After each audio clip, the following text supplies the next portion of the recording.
Afternoon, everybody.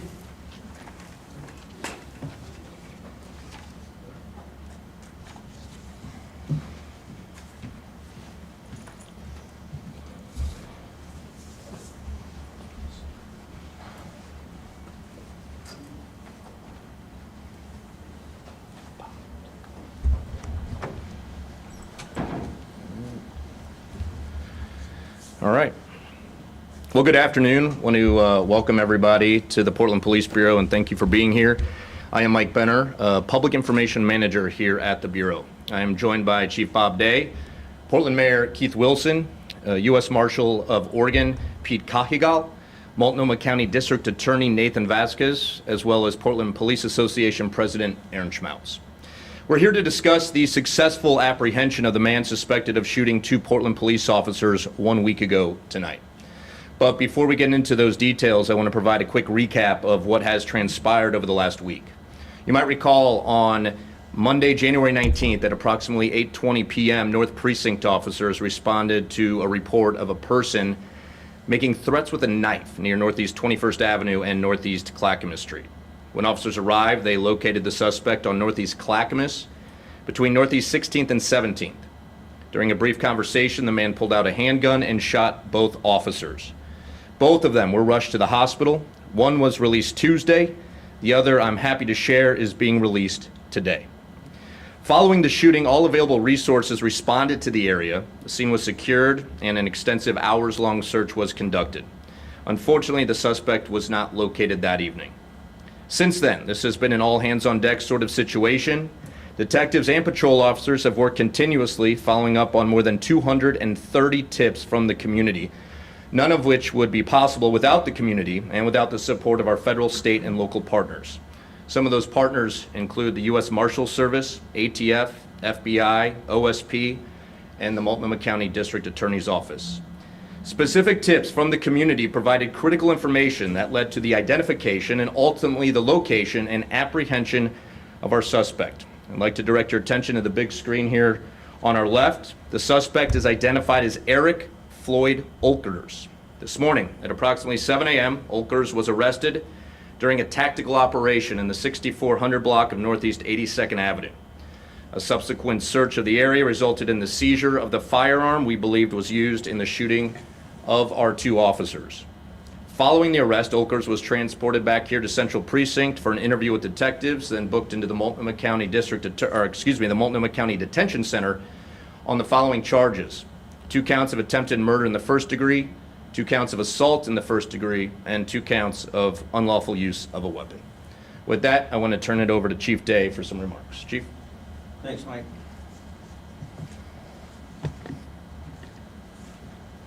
Well, as always, I just want to take a moment, reflect really on the last several hours, including the tragic loss of life we experienced in East Portland this morning, our first recorded homicide of 2026. Do not ever want to lose sight of the sanctity of life, and the primary role and responsibility of policing is that preservation of safety for all. So our hearts go out to the family and the victims and those impacted early morning hours this morning. I'd also like to recognize that just in less than the last 24 hours, the Portland Police Bureau has been stretched incredibly thin. We had a couple of public order events yesterday afternoon. We had the homicide overnight, and then we have been working this case, continuously for the last several days, and then more specifically in the overnight hours and in this morning with surveillance and ultimately the apprehension. And so really has been a taxing week emotionally and physically. But we could not do it without these relationships that stand behind us right now. This doesn't happen alone. For starters, I just want to express my appreciation and pride for the Portland Police Bureau as a whole. This really was an agency-wide effort. The detectives that worked tirelessly on it, the first responders, the officers who were first on scene, officers throughout the week, our professional staff, our analysts, our administrative support. Really organizationally, this was an entire PPB lift, and really grateful to see how folks, on top of their already very demanding roles and responsibilities, move this on the top of the pile to continue to move this investigation forward. Also, really would not be able to do this without support of our partners. Mike already mentioned them, the Oregon State Police, critical with their crime lab usage, their support around DNA. Really grateful for the priority that Superintendent Cotting and his team put forward. Also want to thank our East Metro Crimes team, East Metro Tactical team helped us out here in the early morning hours. The Multnomah County District Attorney's Office you're going to hear from in a minute. You know, our federal partners were essential. We do have our U.S. Marshal here, you'll hear from a moment. I've been very clear over the last year the importance of relationships with our federal partners, and those relationships really came to pay the dividends this past week. We could not have done the surveillance and some of the investigative work without Pete and his amazing team, along with support from the FBI and the ATF, as already mentioned. And this is really a model that we have been demonstrating to the country that can happen in these challenging times in narratives that aren't always helpful to the community. We are saying that we continue to be in partnership, understanding our lanes, understanding our roles and responsibilities, but when need be, we can bring those resources together to provide that highest level of public safety for all of Portland, and I'm really grateful for our federal partners.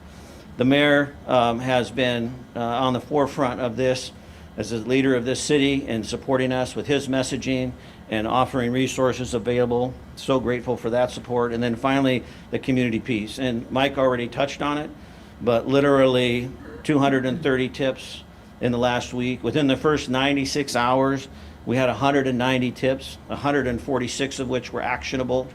So we are continuing to look through leads and look through information as this case continues to move forward.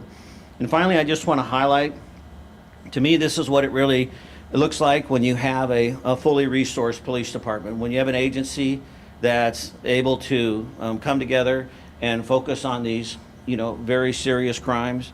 We would like to be able to pay that effort and that attention to all of the challenges that Portlanders face, and we're committed to doing the best we can in the circumstances that we have.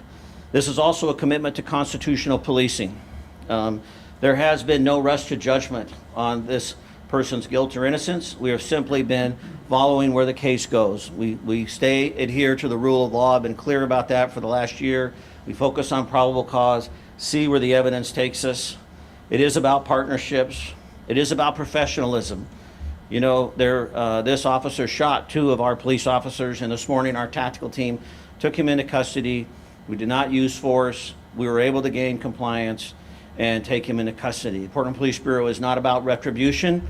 We're about staying with the rule of law. We're about staying as a constitutionally oriented police bureau that will continue to serve all the Portlanders, regardless of their behavior or their actions directed towards one another or directed towards us. And with that, I want to turn it over to Mayor Wilson.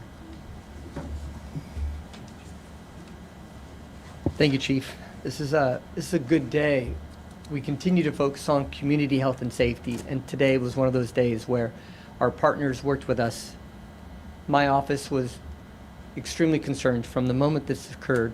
We put our whole team behind it, and we brought the resources of the other co-workers throughout the entire city, because we really want to be one city and support all facets of our city so we can provide clean streets and safe places for everybody to enjoy the city. First, I want to recognize the hardworking and dedicated public servants of the Portland Police Bureau. Over the past week, they've worked tirelessly and professionally under extraordinarily difficult circumstances. Their persistence and skill led to the safe apprehension of a suspect this morning, and our entire city is grateful for their continued commitment to protecting our community. This has been an incredibly tough time for the 2 officers who were shot last Monday, and for their families, colleagues, and their loved ones. One officer has been released from the hospital, and the other continues to recover.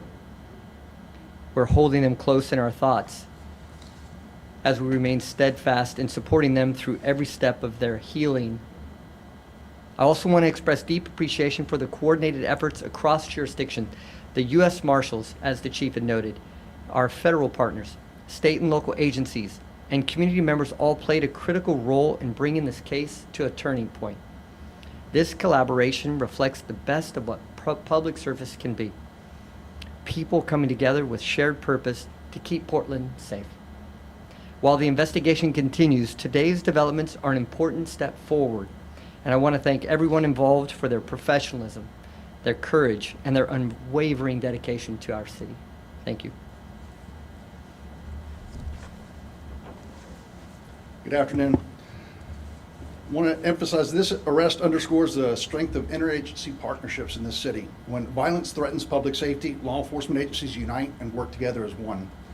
The response you saw here reflects the seamless coordination between the U.S. Marshal Service, the Portland Police Bureau, and our state and federal partners. The Marshal Service's priority throughout this operation was the safety of the public. Every decision made was deliberate, lawful, and guided by the goal of resolving this matter without any further violence. In closing, let me be clear. If you commit violence against law enforcement or the public, we will find you. We will do so lawfully, methodically, and in partnership with those who share the responsibility of keeping our communities safe. Thank you. I'll turn it over to the DA. Thank you. Good afternoon. First and foremost, I'm very thankful that our officers are making a recovery. Having had the opportunity to visit with them, I know that this is very meaningful to them. I'm also very thankful at the really professional and thorough investigation that has taken place, and not just the investigation, but the search that was done in very careful coordination with my office, with Portland Police, with multiple agencies. And I got to see firsthand how the detectives and the various agents, including the U.S. Marshals, worked really 24 hours a day to get this done. And it is only because of their professionalism and the dedicated approach they took that we saw this come to a safe ending. Portland cannot and will not become a place where someone can shoot at police and get away with it. I am going to be bringing the full weight of my office to make sure that this is aggressively prosecuted and that every charge is considered, including and up to attempted aggravated murder in the first degree. This is the beginning of the process for the District Attorney's Office, but I want to make sure that the community understands that this office will be laser focused and this will be our highest priority. We will make sure that justice is brought for the officers and for their families. In terms of the process, I want to be clear that one of my top deputy district attorneys, Melissa Marrero, who's here today, is currently reviewing the case and has been working on this case from the very beginning. This suspect will be arraigned here in the next day on charges that we believe will get the process started, and then the case will be presented to the grand jury, and they will be asked to consider a host of charges, including, as I said before, attempted aggravated murder. And I want to be abundantly clear for the community and for the officers and their families. This office will be demanding that this individual be held without bail. Thank you.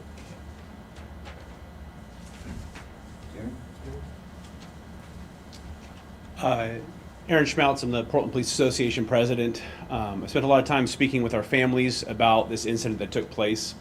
I'm a second-generation police officer. Policing is an interesting job because, as I've said publicly several times recently, attacks on police officers is attack on the fabric of our society.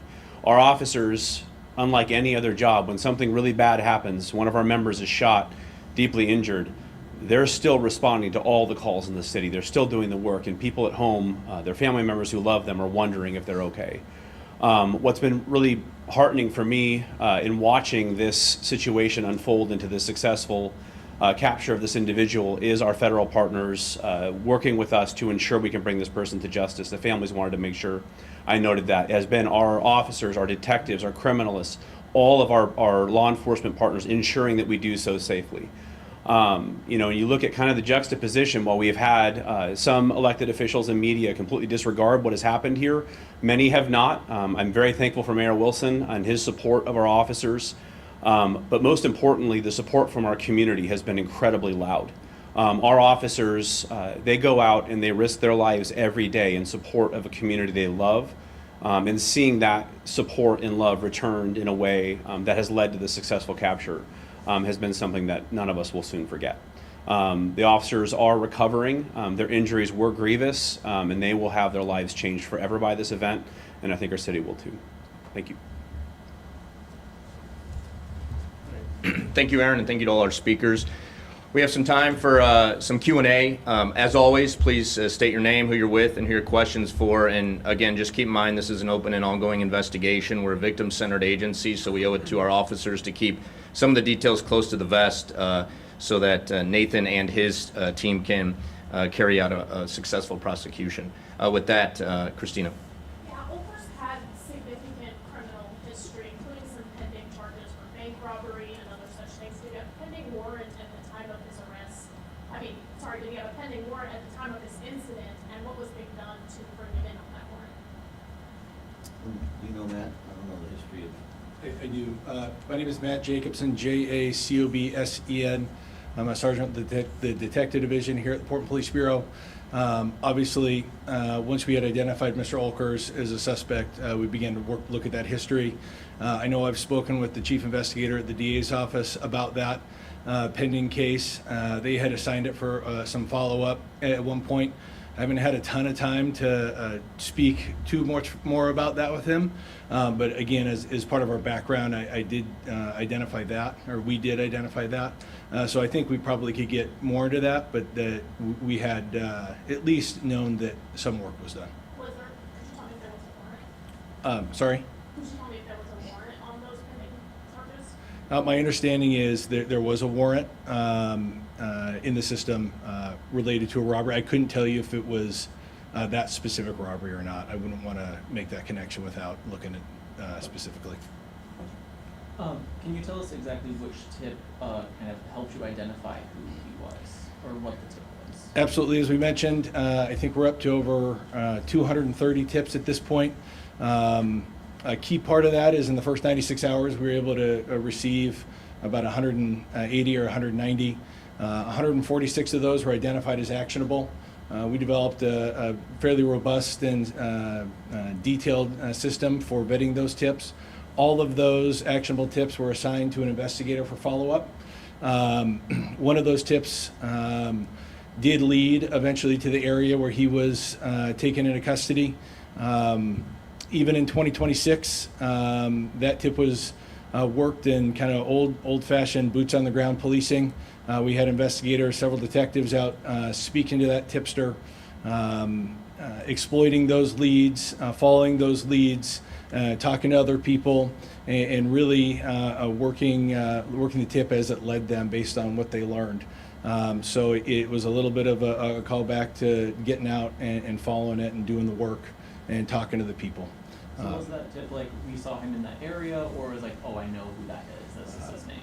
The tip was in general that somebody that is associated with that area believed that they had seen a person that could be consistent with the photos we released immediately after that incident.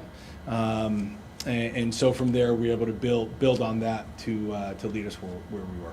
Are you able to confirm if that was the prosecutor, there's a business in Park and Klein, they told me that there was a person who had been vandalizing their business, threatening their employees, the picture they showed me looked very similar. Are you able to dive into whether there is a connection between that vandal and this person being arrested? So this is open, ongoing, and DA Vasquez mentioned the process where we do still need to get through grand jury. I'm not going to get into those specifics, but again, people associated with that area were the people that called and began that process. Do you know if this person was houseless or if they were, do you know kind of the status on that part? I think it's too early to say or add a label. I do know, and I'm comfortable saying they are from Portland. It was mentioned, Joey Baca with Coin 6, that he was taken into custody without incident, but I guess could you go into more detail about what that process was like, taking him into custody when that operation started, what happened? Rob, do you have more details on that? I got some that Yeah, absolutely. As we mentioned, we were partnering with the U.S. Marshal Service on this case. Once the suspect had been identified and we had obtained a warrant, we solicited the assistance for them to work a fugitive case. That is what they do. They are professionals at it, as we are, but this is what they specialize in. So in the partnership with them, and once a location was identified, they full circle turned back to us and requested assistance from the Special Emergency Reaction Team and the Crisis Negotiation Team from the Portland Police Bureau. That planning took several hours. A detailed and thoughtful plan was put into place. And then certain C&T then kind of took over that final piece of that custody from the U.S. Marshal Service, utilizing some additional tools at their disposal. Coming down on KXL, about how long did the whole takedown take? I mean, from the time that you identified where he was until the time that you arrested him, was it a long negotiation period or? Specifically, any negotiation period, I would say, we worked this problem now for many days. I think once our certain C&T made contact with Mr. Olkers, it was a couple. I'd have to look. I think it was over an hour. But again, that was being methodical, thoughtful, and slow about that work. As part of my role, I'm actually a sergeant on our crisis negotiation team and work with CERT. Using the thoughtful for where they do things, there's no reason to rush into anything. Everything was done with ultimate safety in mind. At what point did you identify Olkers as a suspect? The question for you was what point we had identified Olkers as a suspect. It was over the course of the last about 48 hours. Again, won't get into all our specifics, but that was based on a number of different things, not just one specific lead. It was a accumulation of several different items of work. Christina, do you have another question? Yes, I do. With the incident where he was allegedly threatening with a knife, are there going to be charges in that, and was there a motive established on that one? And then can you elaborate on the conversation with officers while they contacted him? So to answer your first question about the initial confrontation, again, we are now early on into this next phase of this investigation. Obviously, our focus has been primarily on finding Mr. Olkers and safely bringing him into custody. So we will continue to work through that other part. I couldn't give you a straight answer on a yes or no, but obviously we continue to work this investigation to its fullest. And then I'd have to ask for the second part again. Oh, yeah, when the officers were talking to him and they approached him, what was that conversation? What was going on there? I'm not going to get into a ton of details. There obviously was a call for service. We discussed it, I think, on Thursday when we spoke, that we don't believe that was some sort of ambush. There was a call for service from a community member that led them there. Again, it was some sort of threat. Joey, a couple more questions, then we got to. Yeah, the place that he was arrested, not particularly close to the place that he shot these officers. Do you have any idea how he got to that part of town and what he was doing this last week? Did he drive? Did he have a car? Any ideas? I think that's kind of a detailed question. We do. It's not something we're really comfortable sharing. We have an idea, but again, without articulable facts and evidence to support it, I wouldn't give you a ton of good to give you an answer that we couldn't necessarily support. Celine and then Christina will call it. Was he armed during the arrest, and depending on that answer, where specifically was his firearm found, and also was the knife ever found? So we did recover a firearm from the area he was taken into custody from. Past that, I was out at the scene and then have came back here and been prepping. So I couldn't give much more detail than that. And then on the knife, we can get back to you and detail that and have Mike follow up. You don't know if it was physically on his body when he was arrested or just in that area? I'd have to look, so I couldn't give you a good answer. This might be a question for the DA, but these charges for alleged bank robbery date back to 2022. People are going to want to know, why was this guy on the loose when he had charges for bank robbery in 2022? The PC statement in those charges mentioned that he may have had a gun on him, and it seems like he would have been a risk to the public, and why was he on the loose? Yeah, and I can tell you my office charged him with a crime, and he was in warrant status. So it's something that we wanted to see prosecuted, and so it'll be an issue of we are one part in the process. The court makes decisions about who remains out of custody and in custody, but I can tell you that under my administration, we've been very clear. We are demanding that people be held in custody when they are a risk to the public. So certainly it's one where we had major charges on him, and we will be pursuing those as we go forward, as well as making sure that when he comes before the court on this matter, we will be requesting that he be held without bail. Mike, could you answer the question On this morning's homicide? Yes, and then there was another question. Sure, yeah, since Chief is here, I'll just give a brief synopsis of this morning. Obviously, and unfortunately, we had our first homicide of 2026 this morning. I can tell you around 2:30 a.m., there was a medical call, someone in distress in the area of Southeast 134th and Herald. When paramedics arrived, they noticed that this individual was not just in distress, but he had been shot. So officers also responded to the scene and cordoned off the area. And that individual unfortunately passed away despite life-saving efforts by paramedics on scene. Our homicide unit, folks who were, still working this other case, responded to that scene and launched an investigation. And in the coming days, we anticipate identifying the individual who is deceased. And as always, anyone with information about that case should contact homicide tips at police.portlandoregon.gov. And we'll take one final question from Christine, then we have to let these individuals get on with their day. I'm going to bring it off. This is not my question. President Trump is demanding that local law enforcement assist federal law enforcement in detaining undocumented people who are wanted for crimes. What is your reaction to these demands given Portland's sanctuary status? Yeah, our position isn't going to change. We're going to be consistent like we have been. We are not engaged in immigration enforcement. Have not been since the state law was passed, I think, in 1987. We're not going to change now. We're going to continue to adhere to the rule of law. We're going to continue to adhere to the desires of Oregonians and what their wishes are, and continuing to police Portlanders in the manner in which they're asking to be policed. So nothing's going to change on our end in that regard. Sorry, Mayor Wilson, do you have an answer for that as well? Or? I'll just, Thanks so much for taking no the trouble. Just second what the chief noted. We're a sanctuary state, we're a sanctuary city, and the council just reaffirmed through Protect Portland that we're committed to being a sanctuary city. And so we will continue to hold up the values of our community. Thank you, Mayor, and thank you to all our speakers. I just want to follow up and close the loop on Celine's question. The firearm was not located on Mr. Olkers. It was located in the area that he was taken into custody.